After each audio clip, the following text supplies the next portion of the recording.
കഴുത്ത് ഞെരിച്ച് കൊല ചെയ്യപ്പെട്ട ഒരു സ്ത്രീയുടെ മൃതദേഹം യാതൊരു തെളിവുകളും ലഭ്യമല്ല. ദേഹത്തു നിന്ന് ഒലിച്ചിറങ്ങിയ ദുർഗന്ധം വമിക്കുന്ന ദ്രാവകം അടുത്ത ഫ്ളാറ്റിലേക്ക് എത്തുമ്പോഴാണ് അവർ പോലും ഈ കാര്യം അറിയുന്നത്. അങ്ങനെ പോലീസ് മുറിയിലേക്ക് എത്തുന്നു, അന്വേഷണം ആരംഭിക്കുന്നു. പക്ഷേ ഒരു തെളിവുകളും ലഭ്യമല്ല. കഥ തുടങ്ങിയെടുത്ത് തന്നെ വഴിമുട്ടുന്നു.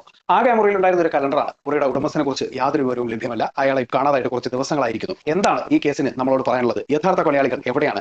അവർ എങ്ങനെയാണ് ഈ കേസിലേക്ക് എത്തിച്ചേരുന്നത് എന്നൊക്കെയുള്ളത് കണ്ടറിയേണ്ട ഒരു കാര്യം തന്നെയാണ്. എടുത്തു പറയാം, ഇതൊരു സ്ലോ ബേൺ ത്രില്ലർ മൂവിയാണ്. അത്തരത്തിലുള്ള പ്രേക്ഷകർക്ക് കണ്ടാൽ മാത്രമേ ഇത് ഇഷ്ടപ്പെടുകയുള്ളൂ. രണ്ടാമതൊരു കാര്യം, ഈ സിനിമയ്ക്ക് ഒരുപാട് സബ് പ്ലോട്ടുകളുണ്ട്. വളരെ ശ്രദ്ധയോടുകൂടി ഇരുന്ന് കണ്ടാൽ മാത്രമേ ഈ സിനിമ കറക്റ്റ് ആയിട്ട് നിങ്ങൾക്ക് കണക്ട് ആവുള്ളൂ. ഇല്ലെന്നുണ്ടെങ്കിൽ ക്ലൈമാക്സിനോട് അടുക്കുമ്പോൾ നിങ്ങൾക്ക് ഒരുപാട് ഡൗട്ട്സ് ബാക്കിയാവും. അതുപോലെ തന്നെ ഈ സിനിമയിൽ നിങ്ങൾ ഒരു കാര്യം ചിന്തിച്ച് വരുമ്പോൾ, കുറച്ചുകൂടെ കഴിയുമ്പോൾ ആ ചിന്തകൾക്കൊക്കെ വിരാമം ഇട്ടുകൊണ്ട് തന്നെ ധീരമായ മറ്റൊരു തുടക്കം ഈ സിനിമയിൽ കാണാം. സോ നിങ്ങൾക്ക് ഇഷ്ടപ്പെടുന്ന തരത്തിലുള്ള ഒരു സ്ലോ ബേൺ ത്രില്ലർ മൂവിയാണ് ദ ക്രൈംസ് ദാറ്റ് വിൻഡ് എന്ന് പറയുന്നത്. ഇപ്പോൾ നമ്മുടെ ടെലിഗ്രാം ചാനലിൽ അവൈലബിൾ ആണ്. ഇൻസ്റ്റാഗ്രാമിൽ നമ്മുടെ ടെലിഗ്രാം കണക്ട് ചെയ്തിരിക്കുന്നതുകൊണ്ട് തന്നെ പ്രൊഫൈലിലേക്ക് പോയി ലിങ്ക്സിൽ ചെക്ക് ചെയ്ത് കഴിഞ്ഞാൽ ടെലിഗ്രാം ചാനൽ ലഭ്യമാവുന്നതാണ്. യൂട്യൂബിൽ ലിങ്ക് ഡിസ്ക്രിപ്ഷനിൽ ഉണ്ടാവും. ഫേസ്ബുക്കിൽ ഫസ്റ്റ് കമന്റ് ആയിട്ട് പിൻ ചെയ്തിട്ടുണ്ടാവും. സോ നമ്മുടെ ചാനൽ വരുന്ന വീഡിയോസ് ഒക്കെ ഇഷ്ടപ്പെടുകയാണെന്നുണ്ടെങ്കിൽ ചാനൽ